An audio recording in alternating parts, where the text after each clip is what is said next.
नमस्कार दोस्तों, मैं उत्सव कुमार आप सभी का आपके अपने YouTube चैनल उत्सव मैथ्स में स्वागत करता हूं। ग्रुप डी 19 सितंबर फर्स्ट शिफ्ट का एग्जामिनेशन समाप्त हो चुका है। उसमें जीके और साइंस के कौन कौन से क्वेश्चन पूछे गए उसका एनालिसिस मैं करा चुका हूं। अब जो मैं आप सभी स्टूडेंट के लिए 19 सितंबर फर्स्ट शिफ्ट का मैथ का एग्ज़ाम एनालिसिस लेकर आया हूँ, जो कि आप सभी स्टूडेंट के लिए बेहद ही इंपॉर्टेंट होने वाला है, जिनका एग्जामिनेशन आने वाले अपकमिंग किसी भी डेट के किसी भी शिफ्ट में है। तो इस वीडियो को कंप्लीट देखिएगा। वीडियो को शुरू करने से पहले अगर आपने हमारे चैनल को अभी तक सब्सक्राइब नहीं किया तो आप हमारे चैनल को सब्सक्राइब कर सकते हैं, साथ ही नोटिफिकेशन बेल को भी ऑन कर सकते हैं।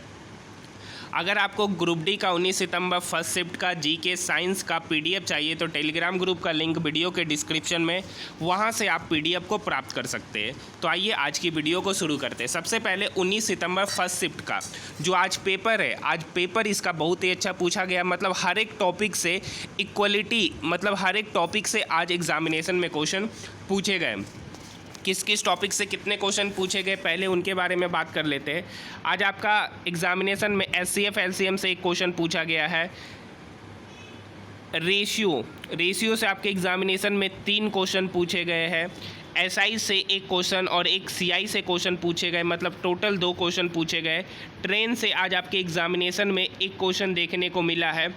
आपका टाइम एंड वर्क से आपके एग्जामिनेशन में क्वेश्चन देखने को मिला है। एलजेब्रा से आज आपके एग्जामिनेशन में क्वेश्चन पूछे गए हैं। क्वाड्रेटिक इक्वेशन से हर शिफ्ट में कम से कम 3 से 4 क्वेश्चन पूछे जा रहे हैं। आज कम से कम क्वाड्रेटिक इक्वेशन से 3 क्वेश्चन पूछे गए। क्वाड्रेटिक इक्वेशन दे रखा है, मूल से निकालना है, और मूल दे रखा है तो क्वाड्रेटिक इक्वेशन निकालना है।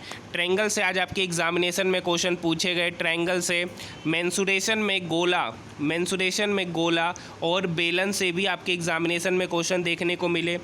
मीन मीडियन मोड से 2 क्वेश्चन मिले। एक तो आपका फॉर्मूला बेस्ड डायरेक्ट फॉर्मूला पूछ दिया कि मीन मीडियन मोड में कौन सा रिलेशन होता है। तो ये सभी क्वेश्चन आज आपके एग्जामिनेशन में पूछे गए। तो आइए देखते हैं कौन कौन सा क्वेश्चन पूछा गया है। वैसे स्टूडेंट जिनको ग्रुप डी का जो एग्जामिनेशन 17 अगस्त से 12 सितंबर तक चला था, उसमें जीके, जीएस और करंट अफेयर्स के कौन कौन से क्वेश्चन पूछे गए थे, 1200 प्लस क्वेश्चन का संग्रह है। अगर किसी को चाहिए तो आप टेलीग्राम में मुझे इस नंबर पर मैसेज कर सकते हैं। उसके लिए 15 रुपये का शुल्क अदा करना पड़ेगा। जिसको भी पीडीएफ चाहिए 15 रुपये अदा करके इस सबसे पहले आपको इस टेलीग्राम में मैसेज करना है। मैसेज करके आप मुझे जिसको चाहिए होगा वो मैसेज कीजिएगा। नेक्स्ट क्वेश्चन की बात करेंगे। ए किसी काम को 24 दिन में करता है, बी उस काम को 8 दिन में करता है और सी उन दोनों के साथ मिलकर 3 दिन में काम करता है। तो तीनों को 800 रुपया बांटना है। तीनों में 800 रुपया बांटना है तो सी को कितना मिलेगा। अब देखिए यहाँ पर हो सकता है किसी पर्सन का नाम हो, डाटा कुछ भी हो सकता है। हम नाम मान लिए ABC। ए यहाँ पर ए किसी काम को 24 दिन में कर रहा है, बी उस काम को 8 दिन में कर रहा है और तीनों मिलकर उस काम को 3 दिन में कर रहे हैं। तीनों का एफिशिएंसी निकालेंगे तो 24 8 3 का एफिशिएंसी 24 होगा। ए 24 दिन में 24 काम कर रहा है तो ए की एफिशिएंसी 1 होगा। बी 8 दिन में 24 काम कर रहा है तो बी की एफिशिएंसी 3 होगा। ए प्लस बी प्लस सी 3 दिन में 24 काम कर रहे हैं तो ए प्लस बी प्लस सी की एफिशिएंसी 8 होगा।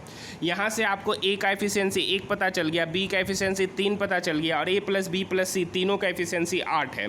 तो सी का एफिशिएंसी यहाँ से कितना पता चल जाएगा, 4। तो ए बी सी का एफिशिएंसी पता चल गया। ए का एफिशिएंसी है 1, बी का एफिशिएंसी है 3 और सी का एफिशिएंसी है 4।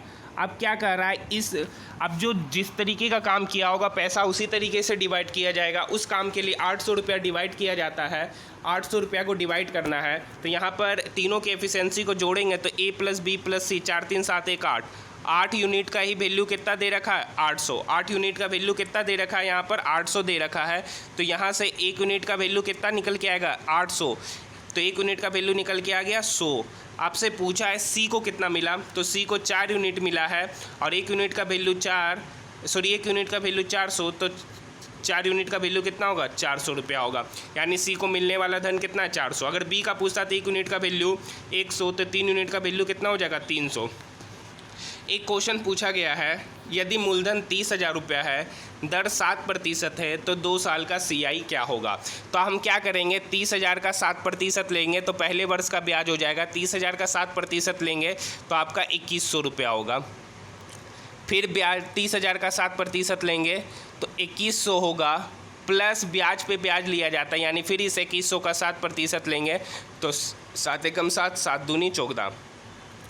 आपसे पूछा था CI क्या होता है, मतलब 2100 प्लस 2100 प्लस 147, तो 2100 प्लस 2100 4200 प्लस 147 कितना हो जाएगा, 4347 हो जाएगा। कितना हो जाएगा, 4347 हो जाएगा, क्योंकि चक्रवृद्धि ब्याज कहता है कि हम तो प्रिंसिपल पे ब्याज लेंगे, साथ ही साथ ब्याज पे भी ब्याज लेंगे, यही होता है। नेक्स्ट क्वेश्चन है, एक ट्रेन है, ठीक है, एक ट्रेन है जो दिल्ली से पटना के लिए 3:20 में रवाना होती है। उस समय उसकी स्पीड 60 km/h की चाल से जाती है। दूसरी ट्रेन 4 बजे खुलती है जो 80 km/h की चाल से जाती है। तो ट्रेन दिल्ली से कितनी दूरी पर दोनों ट्रेन मिलेंगे। देखिए, एक ट्रेन 3:20 में खुली है, ठीक है, वो 60 की स्पीड से गई, और एक ट्रेन 4 बजे खुली है जो 80 के स्पीड से गए। 3:20 पर जो ट्रेन खुली है वो 40 मिनट पहले ट्रेन खुली है, तो यानी वो 4 बजे कहाँ पर होगी, तो 1 घंटा में 60 किलोमीटर जाता है, 1 घंटा में 60 किलोमीटर जाता है, तो 40 मिनट में कितना जाएगा, तो 40 किलोमीटर जाएगा। तो यानी वो ट्रेन जो है 40 किलोमीटर ऑलरेडी आगे होगी। अब हम 4 बजे की बात करेंगे। अब यहाँ से यहाँ एक ट्रेन पहले से पहुँच गया है, 40 किलोमीटर ट्रेन चल चुका है। अब 60 km/h वाली ट्रेन यहाँ पर होगी, और एक ट्रेन यहाँ पर होगी जो इसका इनिशियल बिंदु दिल्ली होगा, और वहाँ से जो ट्रेन खुलेगी वो 80 km/h की चाल से चलेगी। अब एक बात बताइए, जहाँ पर ये वाला ट्रेन जहाँ भी मिलेगा और ये वाला ट्रेन जहाँ भी एक दूसरे को मिलेगा, वहाँ पर क्या कांस्टेंट होगा, वहाँ पर आपका टाइम क्या होगा, कांस्टेंट होगा, क्योंकि जहाँ पर भी मिलेगा, हो सकता है 5 बजे मिले, 6 बजे मिले, जहाँ भी मिलेगा टाइम क्या होगा, कांस्टेंट होगा। अब एक बात बताइए, ये जो ट्रेन है, ट्रेन ए जो पहला ट्रेन था वो 40 किलोमीटर चल चुका है, तब 4 बजे यहाँ पर है, और ये दिल्ली में ही है, 4 बजे उसी समय ट्रेन खुलता है। तो यहाँ पर आपको पता है कि यहाँ पर टाइम कांस्टेंट हो गया, और आपको पता है चाल बराबर दूरी बटे समय, तो चाल और डिस्टेंस का जो रेशियो होगा वो बराबर होगा। तो यहाँ पर स्पीड का जो रेशियो है, स्पीड का जो रेशियो होगा वो 60:80 है। 60:80, 0 0 कट गया, 2 3 6, 2 चौक 8। स्पीड का रेशियो क्या है, 3:4। तो चाल बराबर दूरी बटे समय, समय कांस्टेंट है, तो टाइम डिस्टेंस का भी रेशियो क्या हो जाएगा, डिस्टेंस का भी रेशियो क्या हो जाएगा, 3:4। पहला वाला और दूसरे वाला के बीच कितने का डिफरेंस है, 1 यूनिट का डिस्टेंस का डिफरेंस है, और एक्चुअल में कितना किलोमीटर का डिफरेंस था, 40 किलोमीटर का था। एक्चुअल में 40 किलोमीटर का था, तो 1 यूनिट का वैल्यू कितना हो गया, 40 किलोमीटर। पूछा है कि ट्रेन दिल्ली से कितने किलोमीटर की दूरी पे मिलेगा, तो दिल्ली से 4 यूनिट की दूरी पर दोनों ट्रेन मिलेगा। 1 यूनिट का वैल्यू 4, तो 4 यूनिट का वैल्यू कितना हो जाएगा, 160 किलोमीटर, जो इस क्वेश्चन का सही उत्तर होगा। आइए नेक्स्ट क्वेश्चन की ओर बढ़ते हैं।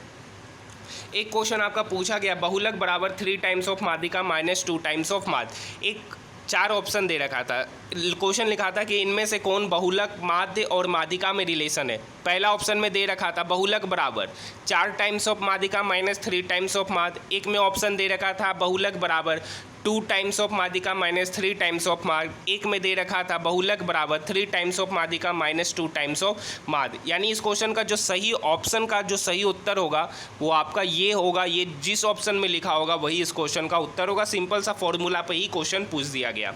एक क्वेश्चन आपका पूछा गया, एक गोले का त्रिज्या 3.5 सेंटीमीटर था, तो टोटल सरफेस एरिया क्या होगा। Total surface area 4πr², 4 × 22/7 × r², यानी 3.5 × 3.5। ये 7 इस 35 को काटेगा 0.5 बार में, ये 0.5 यहाँ से हटाया तो नीचे 10 आया, और यहाँ से 35 से भी नीचे 10 आएगा। ये 5 दूनी 10, ये 5 7 35, ये 2 इस 22 को 11 बार में काटेगा, ये 5 इस 5 को काट देगा, और ये 2 इसको काटेगा, 11 दूनी 22, और 22 × 7 154 हो जाएगा। कितना हो जाएगा, 154 सेंटीमीटर स्क्वायर इस क्वेश्चन का उत्तर होगा। एक क्वेश्चन ट्रिगो से पूछा गया। ट्रिगो से क्वेश्चन क्या पूछा गया मैं आपको बताता हूँ कि साइन, ट्रिगो से क्वेश्चन पूछा गया कि sine 90 degree minus theta into cos 90 degree minus theta into tan 90 degree minus theta whole divided by 1 minus cos square theta. अब एक बात बताइए, यहाँ पे जो 1 माइनस कोस स्क्वायर थीटा है ये साइन स्क्वायर थीटा में कन्वर्ट हो जाएगा, यानी नीचे साइन स्क्वायर थीटा हो गया, ऊपर में था साइन 90 डिग्री माइनस थीटा, क्या होता है कोस थीटा, कोस 90 डिग्री माइनस थीटा क्या होता है साइन थीटा, और टेन 90 डिग्री माइनस थीटा क्या होता है कोट थीटा। तो हम क्वेश्चन यही दे रखा था कि sine 90 degree minus theta into cos 90 degree minus theta into tan 90 degree minus theta whole divided by 1 minus cos square theta का वैल्यू क्या होगा। तो साइन 90 डिग्री माइनस थीटा जो कि कन्वर्ट होके कोस थीटा लिखा गया, कोस 90 डिग्री माइनस थीटा जो कन्वर्ट होके साइन थीटा लिखा गया, टेन 90 डिग्री माइनस थीटा जो कन्वर्ट होके कोट थीटा लिखाया, और कोट थीटा को हम लोग जानते हैं cos theta upon sine theta, cos theta upon sine theta, और नीचे था आपका 1 माइनस साइन स्क्वायर थीटा, नीचे था पहले यहाँ से साइन थीटा और साइन थीटा क्या हो गया कैंसिल आउट हो गया, साइन थीटा और साइन थीटा क्या हो गया कैंसिल आउट, और नीचे था 1 minus cos square theta, 1 minus cos square theta क्या होता है साइन स्क्वायर थीटा, ऊपर हो गया cos theta into cos theta cos square theta, ऊपर हो गया cos theta into cos theta cos square theta, नीचे हो गया sine theta into sine theta क्या हो गया साइन स्क्वायर थीटा, यानी सही हो गया कोस square theta upon sine square theta. अब बताइए कोस square theta upon sine square theta क्या होगा कोस थीटा बटे साइन थीटा का होल स्क्वायर। अब बताइए कोस थीटा बटे साइन थीटा मतलब कोट थीटा, और कोट थीटा पर स्क्वायर है तो इस क्वेश्चन का सही उत्तर हो जाएगा कोट स्क्वायर थीटा। तो यहाँ पर जितने भी मैथ के क्वेश्चन लिए गए वे सारे के सारे क्वेश्चन आज आपके एग्जामिनेशन में पूछे गए। एक क्वेश्चन आपका क्या पूछा गया है, एक क्वेश्चन आपका पूछा गया था कि त्रिभुज का भुजा दे रखा है, त्रिभुज का भुजा दिया था, त्रिभुज का भुजा दिया था तो एरिया निकालना था। अगर 3 भुजा दे रखा होगा तो हीरोन फार्मूला लगा लेंगे, हीरोन फार्मूला होता है S into S minus A into S minus B into S minus C होगा। एक क्वेश्चन आपका पूछा गया वर्ग का क्षेत्रफल दे रखा था, वर्ग का क्षेत्रफल दिया था तो विकर्ण पूछा था, तो विकर्ण पूछा था। एक क्वेश्चन आपका, 2 क्वेश्चन तो आपका रेशियो से आया है, 2 क्वेश्चन आपका रेशियो से आए थे, और मुझे इतना ही क्वेश्चन मिला। अगर आपको एक्स्ट्रा क्वेश्चन याद है मैथ के तो आप मुझे कमेंट सेक्शन में ज़रूर बताइएगा।